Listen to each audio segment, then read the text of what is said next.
welcome to Make It with Mod Podge. My name's Cathie, and as you can see today, I've got some really cute DIY Halloween accessories to share with you.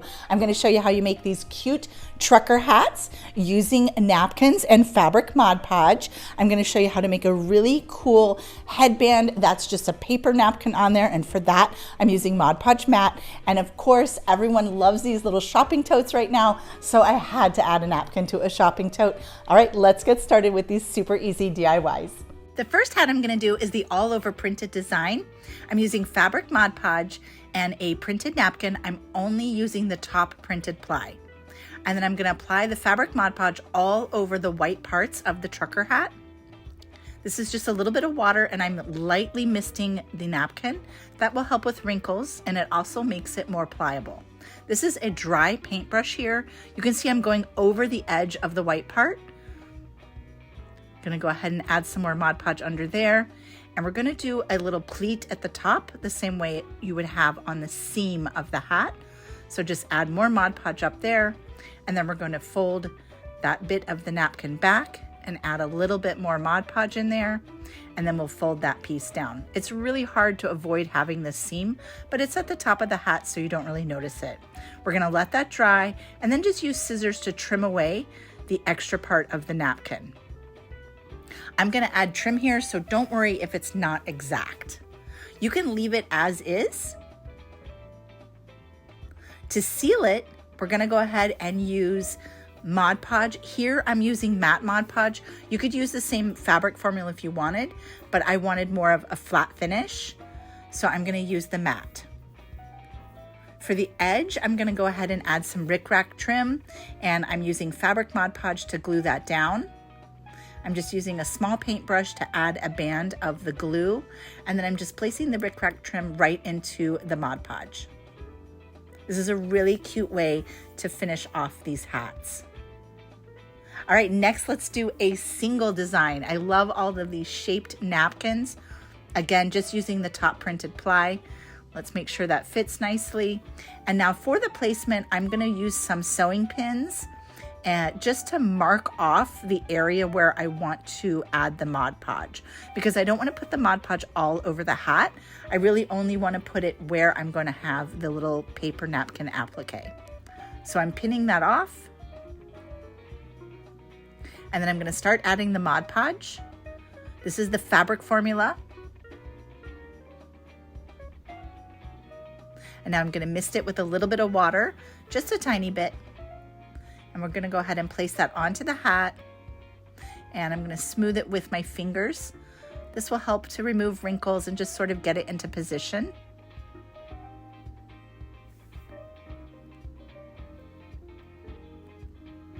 And for those edges, don't worry, we're going to go in with a detail brush and add a little bit more Mod Podge there just to seal those edges down. This is the best technique for not getting a lot of extra Mod Podge on the edges. Once that's dry for about 20 minutes, you're going to go ahead and top coat, and that will seal the whole thing down. Again, you can top coat with the matte or with the fabric formula. Look how cute they turn out. All right, let's do the headband. So I've got a headband blank, and I'm going to use the Mod Podge matte for this project. Again, just that top printed ply. So I'm going to go ahead and separate the napkin. Then I'm applying the Mod Podge matte directly to the headband. You can buy these headbands in bulk also. A little bit of a mist with water. We're going to add the napkin. Smooth with our fingers. Larger size napkins work best for headbands. It surprisingly takes more napkin than you think to work all the way around the shape of the headband. I'm just using the paintbrush to add a little bit more Mod Podge to the top to secure that down. And then we will add a little bit more Mod Podge and glue the bottom part down. Once that's dry for a little bit, go ahead and trim off the excess. We are going to be Mod Podging that to the back inside of the headband. So just trim it, giving about a ½ inch or so, and then start adding Mod Podge to the inside. And as you can see, you definitely have to do this step once the outer layer is dry. So just work in steps, adding the Mod Podge to the inside, and then going ahead and placing those strips on the edge onto the inside. And it helps if you cut little slits into it. It makes it go around the curves a lot easier.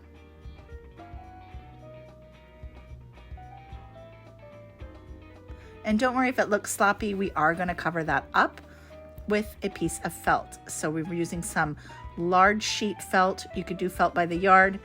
Go ahead and trace that off and then just cut a piece that will fit on the inside of the headband. But before I glue that down, I want to glue some trim. I'm repeating that rickrack design, but this time with some orange.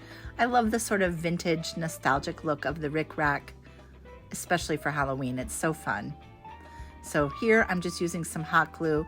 You could use the fabric Mod Podge also.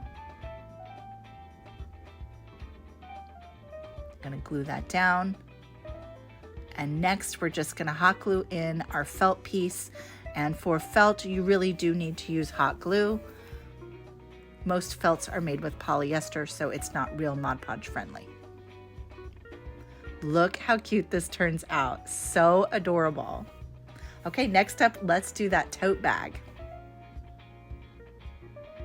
I'm using a plain canvas tote, napkins, and fabric Mod Podge.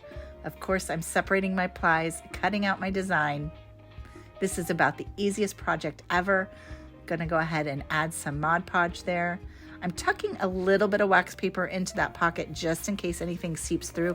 It normally does not seep through on canvas because it's such a thick material. Go ahead and paint your Mod Podge.